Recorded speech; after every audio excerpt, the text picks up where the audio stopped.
So recently मैंने common movie देखी जिसकी स्टोरी वाकई काफी एंगेजिंग है। स्टोरी है एक स्मार्ट पुलिस कांस्टेबल गिरी की, जिसका स्वभाव कुछ ऐसा है कि कोई उसे कहे कि ये काम तुमसे ना हो पाएगा तो वो उस काम को चैलेंज की तरह लेकर पूरा करके ही मानेगा। अगर कोई गिरी के साथ दुश्मनी पाल ले तो अपने खुराफाती दिमाग से वो दुश्मन को भी झुका देगा। साथ ही गांव में एक तरफ चोरी की वारदात बढ़ रही है तो दूसरी तरफ मर्डर्स हो रहे हैं। मर्डर्स भी ऐसे जैसे कि सुसाइड लगे। केस सुलझाते सुलझाते गिरी के सामने कुछ ऐसे नए राज खुलेंगे कि आपकी तो होश ही उड़ जाएंगे। अब होश को वापस लाइए, चलिए स्टोरी स्टार्ट करते हैं।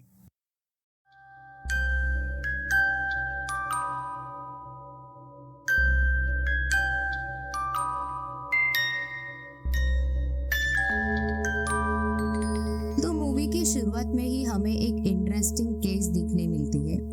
खूबसूरत वादियों में बसा हुआ एक रिसोर्ट जहां एक कपल घूमने आया था, वहां उस लड़की की कीमती रिंग चोरी हो जाती है जो कि लगभग 4 लाख की थी। एक हाउसकीपर पर भी उसका शक होता है तो पुलिस उसे फॉर्मली पूछताछ कर रहे थे। अपने स्मार्ट पुलिस कांस्टेबल गिरी कपल से पूछता है, क्या उस रिंग का इंश्योरेंस आपने करवाया था? तो लड़की हाँ और लड़का ना में जवाब देते हैं। अपने गिरी सर को उस लड़के पर ही थोड़ा शक हो जाता है। लड़के के पैर में कुछ चुभ रहा था तो वो अनकंफर्टेबल होकर उसका पैर हिलाने लगता है। गिरी सर उस लड़के को शूज निकालने के लिए कहते हैं और देखे तो क्या, रिंग सच में उस शूज के अंदर मिल जाती है और पुलिस वहां से निकल जाते हैं। बाद में सीनियर पुलिस गिरी सर से पूछता है कि उन्हें इस पर शक कैसे हुआ। तो गिरी सर बताते हैं कि उस लड़के के पास 40 लाख की कार है पर गाड़ी के चारों टायर्स ना जाने कितने सालों से खराब है। ऊपर से रिसेप्शनिस्ट ने उनसे बात की तब पता चला कि कई बार उस लड़के का कार्ड पेमेंट फेल हुआ है। और जब उस लड़के ने रिंग का फोटो दिखाने के लिए सर को अपना फोन दिया था तभी गिरी सर ने फोन में उसकी सर्च हिस्ट्री देख ली थी। उन्हें सर्च में diamond ring price calculator, diamond ring resale value, उस लड़के ने ऐसा सर्च कर रखा था। तो बस कंफर्मेशन करना था। वाह भाई, मान गए गिरी सर। वो सीनियर पुलिस ऑफिसर बाकी लोगों को भी सलाह देते हैं कि केस सॉल्व करना कोई इनसे सीखे। आगे स्टोरी में हमें दिखाया जाता है नेदमपरा गांव। वहाँ चौराहे पर गिरी सर नाश्ता पार्सल लेने जाते हैं। वहाँ उन्हें सुरेश और साजी मिलते हैं। गिरी उनसे कहता है कि कुछ लोग सुरेश की शिकायत लेकर मेरे पास आए थे, बेहतर है तुम उनको परेशान मत करो। तो सुरेश कहता है, अगर बात उनकी और मेरी है तो तुम बीच में मत पड़ो, हम अपना देख लेंगे। उनका तीसरा साथी गिरी सर से कहता है कि वो एक रूलिंग पार्टी के लीडर है तो उनसे ऐसे बात नहीं कर सकते, कल जाकर तुम्हें उनको सैल्यूट भी करना पड़ सकता है। तो गिरी सर वहाँ ऑकवर्ड होकर वहां से निकल जाते हैं। आगे हम एक लड़की को देखते हैं जिसका नाम लक्ष्मी है। लक्ष्मी गिरी सर की स्कूलमेट रह चुकी है। जब लक्ष्मी घर जा रही थी तो गिरी सर की मदर को मिलकर जाती है। जब गिरी सर घर पहुंचते हैं तो माँ उनसे शादी की बात करती है और लक्ष्मी के बारे में पूछती है, पर फिलहाल गिरी सर इस बात को अवॉइड कर देते हैं। आगे हम देखते हैं गांव में किसी ने फांसी लगाकर खुदकुशी की है। मरने वाले का नाम सुधाकरन बताया जाता है। लक्ष्मी के पिता गिरी सर से बात करते हैं कि सुधाकरन की फाइनेंशियल कंडीशन ठीक नहीं थी, उसने कर्जे की वजह से सुसाइड कर ली है। गांव के सभी यही कह रहे हैं और सुसाइड केस की वजह से उन्हें बॉडी का पोस्टमार्टम नहीं करना चाहिए, क्योंकि जब पहले भी एक ऐसी केस हुई थी जब उन्हें पोस्टमार्टम के लिए डिस्ट्रिक्ट हॉस्पिटल ले जाया गया, उनकी बॉडी वापस लेते वक्त उन्हें बहुत परेशानी हुई थी। आप उनकी बॉडी फैमिली को सौंप दीजिए, वो पहले ही दुखी है। उसके बाद सुधाकरन के अंतिम संस्कार करने के लिए अपने गांव के पुजारी राघवन को छोड़कर दूसरे गांव के पुजारी कुरुपसामी को बुलाया जाता है। क्रियाकर्म खत्म करके गिरी सर पुलिस स्टेशन चले जाते हैं, जहां सीआई सर, जिनका नाम सोमन है, उनका रिटायरमेंट प्रोग्राम होने वाला है। जब गिरी सर स्टेशन के बाहर एक लड़के को देखते हैं, उन्हें याद आता है ये लड़का उस कैंटीन में था और इसने मुझसे बदतमीजी की थी। गिरी उसके बारे में पूछताछ करते हैं। उन्हें पता चलता है ड्रग्स केस में पकड़ा गया है तो वो उसे और पूछताछ करते हैं। उन्हें ये भी पता चल जाता है कि वो लड़का निर्दोष है, पर फिर भी बदले की आग में गिरी उस लड़के को फंसाने की कोशिश करता है। तो गिरी की ये हरकत बाहर आ जाती है। आगे सीआई भी उसे समझाते हैं, गिरी तुम खुद का बदला निकालने के लिए ये सब हरकत नहीं कर सकते। तुम एक पुलिस वाले हो, तुम्हें ये हरकत शोभा नहीं देती। इतनी सी बात है तो उसे बुलाकर आगे बढ़ जाना चाहिए। इससे मैं समझदारी है। आज मैं हूँ तो तुम्हें एक और मौका देता हूँ। कल से जब मैं नहीं रहूंगा तब तुम क्या करोगे? खैर दूसरे दिन पुलिस स्टेशन में न्यू सीआई की अपॉइंटमेंट हो जाती है, जिसका नाम देव है। वो बाकी सबसे अच्छा बर्ताव रखता है पर गिरी को ज्यादा पसंद नहीं करता। खैर आगे गांव में कबड्डी का टूर्नामेंट होता है। वहाँ खेल देखने पूरा गांव आया है। वहाँ सुरेश भी खेल देखने आता है। किसी बहस के कारण वहाँ प्लेयर्स में झगड़ा शुरू हो जाता है और सुरेश भी उसमें शामिल था। मौका पाकर गिरी भी उसमें कूद पड़ता है और झगड़े को रोकने की बजाय सुरेश और गिरी में हाथापाई शुरू हो जाती है। सीआई उन्हें रोकने के लिए गिरी को ही कीचड़ में फेंक देता है। गिरी को बहुत ही बुरा फील होता है क्योंकि सभी लोग वहाँ हंस रहे थे। वो मजाक बन गया था। उसका वीडियो भी निकालकर गांव में वायरल किया जाता है। जब गिरी कैंटीन में चाय पी रहा होता है, उस वक्त ताम्बी नाम का आदमी गिरी की टांग खींचता है। उसकी कीचड़ में पड़ने वाली घटना मौज ले लेकर कैंटीन में मौजूद बाकी सारे लोगों को सुनाता है। जब पुलिस स्टेशन पहुंचता है तब सीआई देव सबके सामने उसकी बेइज्जती कर देता है। कहता है ये तुम्हारा ससुराल नहीं जो तुम कभी भी आया जाया करो। उन सब बातों को बेचारा जैसे तैसे सहन कर लेता है। गिरी जब अपने पुराने सीआई सोमन को मिलने जाता है तो उन्हें बताता है कि उसकी हालत बहुत खराब चल रही है। उसका कोई रिस्पेक्ट नहीं कर रहा, एक मजाक बनकर रह गया है। लेकिन फिर सीआई सोमन उसे समझाते हैं कि तुम ऐसी बातें दिल पर मत लो, छोड़ दो उन बातों को। अपने प्रोफेशन में ये तो आम बात है, तुम गुस्सा मत पालो। लेकिन गिरी टेंशन में दारू पीने चला जाता है। वहाँ मनियन नाम का बेवड़ा आदमी जोर जोर से चिल्ला रहा था क्योंकि उसे फोकट की दारू पीनी थी और बार वाले ने उसे फ्री की दारू देने से सख्त मना किया था। वहाँ बेटा गिरी भी सारी बातें देख सुन रहा था। मनियन आगे बताता है कि कैसे उसने एक पुलिस ऑफिसर के नाक में दम कर दिया था। जब एक केस के सिलसिले में उसे पकड़ा और बुरी तरह से पीटा था, तभी से उस पुलिस ऑफिसर को परेशान करना शुरू किया। वो बस उस पुलिस ऑफिसर जहाँ रहता उसके आसपास वाले घरों में ही चोरी करता, चाहे जहाँ उसका तबादला हो जाए। लेकिन मनियान वही जाकर चोरी करता और आज तक पकड़ा नहीं गया। जो सीआई एक वक्त का शेर था, लेकिन आज उसकी हालत मनियान ने चूहे जैसी कर दी। गिरी उस मनियान की बातों से इम्प्रेस होकर सीआई देव से अपना बदला और अपनी खोई हुई इज्जत वापस पाने के लिए प्लान बनाता है ताकि वो भी देव को परेशान करके उसकी नींद हराम कर सके। गिरी उस चोर से बात करने के लिए जाता है। उसे दारू ऑफर करके उससे चोरी सीखने की रिक्वेस्ट करता है। मनियान भी सिर्फ मजबूरी से नहीं बल्कि अपने पैशन से चोरी करता है। ऊपर से वो गिरी जैसा ही चैलेंजिंग काम जहाँ रिस्क ज्यादा हो वही चोरी करता था। उसे तो ऐसे ही चोरी करके मजा आता था। तभी गिरी भी चोरी करने की ठान लेता है। उसी गांव के एमआरओ के घर वो चोरी करने निकल पड़ता है। गिरी अपनी पहली चोरी को अंजाम देने जा रहा होता है। चोरी करने से पहले वो अपने भागने के लिए मेन दरवाजा खुला रखता है ताकि अगर भागने की नौबत आई तो वो इजीली भाग सके। तो गिरी चोरी करने जाता है पर अंधेरे में किसी चीज से टकराकर उसकी आवाज से घर वाले जाग जाते हैं और उसके पीछे भागने लगते हैं और गिरी वहां से भाग जाता है। गिरी का पहला अटेम्प्ट फेल हो जाता है। तो दूसरे दिन पुलिस आते हैं वो और सारी तहकीकात करते हैं और बिन सबूत के गिरी बच जाता है। फिर अगले दिन से गिरी सावधानी से चोरी करने लगता है। अलग अलग घरों में वो पैसे चोरी करके गरीबों के घरों में फेंकने लगता है। रोज रोज की चोरी की वारदात बढ़ने की वजह से सीआई देव पर पुलिस डिपार्टमेंट से प्रेशर बढ़ने लगता है। सीआई की तो रातों की नींद हराम करके गिरी को तो बहुत मजा आ रहा था। अगले दिन जब वो तंबी होटल में बैठकर चोर को ललकारता है कि वो चोर मेरे यहाँ चोरी करके दिखाए, तब उसकी खैर नहीं। ये बातें वही बैठा हुआ गिरी सुन लेता है और इसे चैलेंज की तरह लेता है और रात को वो तंबी के घर चोरी कर लेता है। सुबह पुलिस स्टेशन आकर सीआई के सामने गिरी ऐसे बिहेव करता है जैसे वो इस केस को बहुत ही सीरियसली फॉलो कर रहा है, देव की हेल्प कर रहा है। पर वो तो सीआई को परेशान देख सुकून में है और जो लोग गिरी पर हंसे थे उन सभी लोगों को शक के बिना पर पुलिस स्टेशन लाकर पिटवाता रहता है। वो शाजी जो उस दिन होटल में गिरी की खिल्ली उड़ाई थी ना, उसे भी अरेस्ट करवाता है। ये बात सुनकर उसका साथी सुरेश मोर्चा लेकर पुलिस स्टेशन आता है। मौके का फायदा उठाकर गिरी उन पर लाठीचार्ज कर देता है।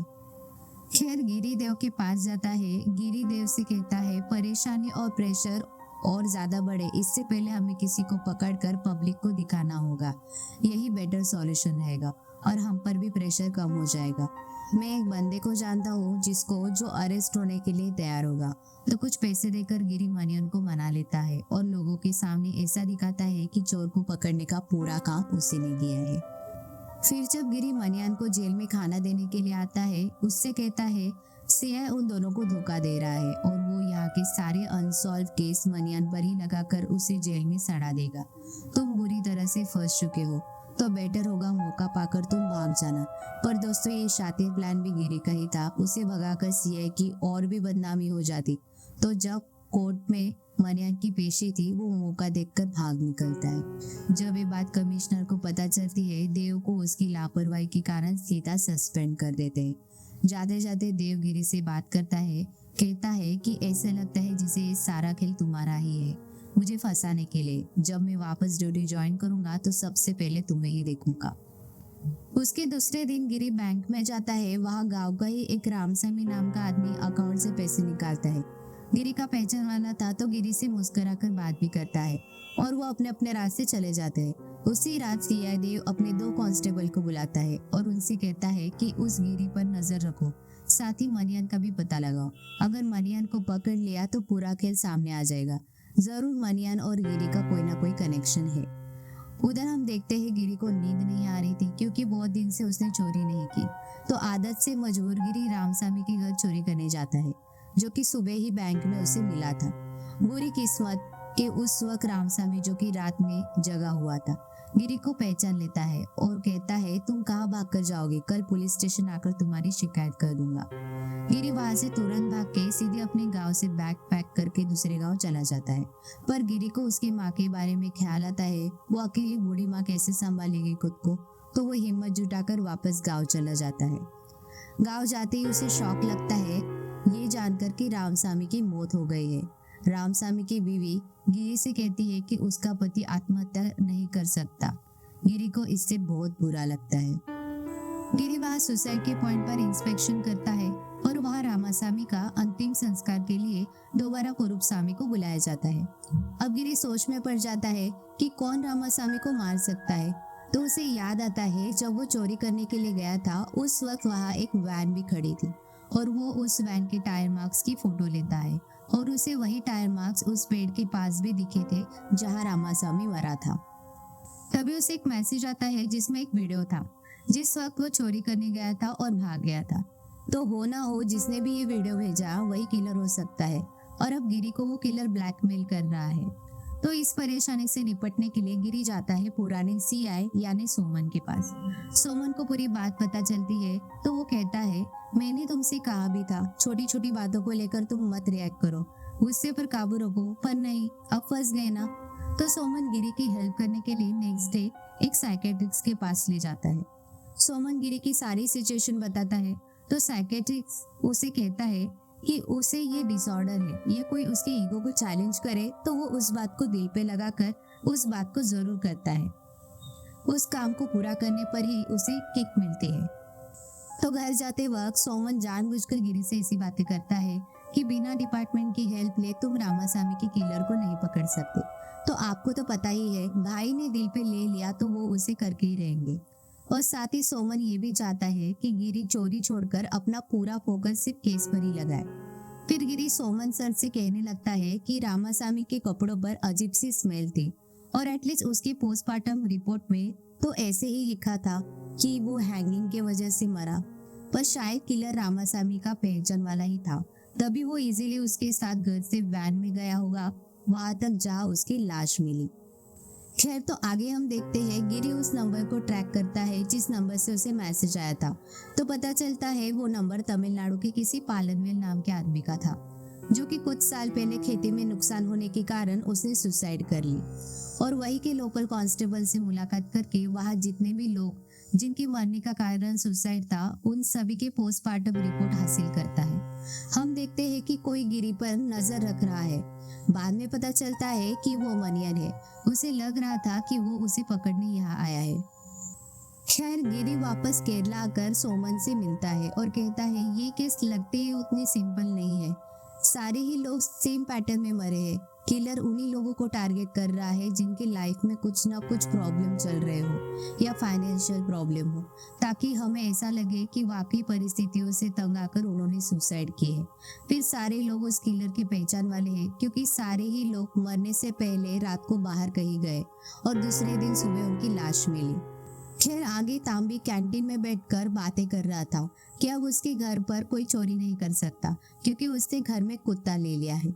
ये बातें जैसे मानो गिरी के लिए चैलेंज भरी पर एक्साइटिंग लगती है, और उसी रात को तांबी के घर चोरी करने जाता है। चोरी करके जब गिरी वापस जाता है तब वो जंगल में किसी आदमी को भागते देखता है। गिरी उसका पीछा करता है, पर वो वैन की मदद से भागकर गायब हो जाता है।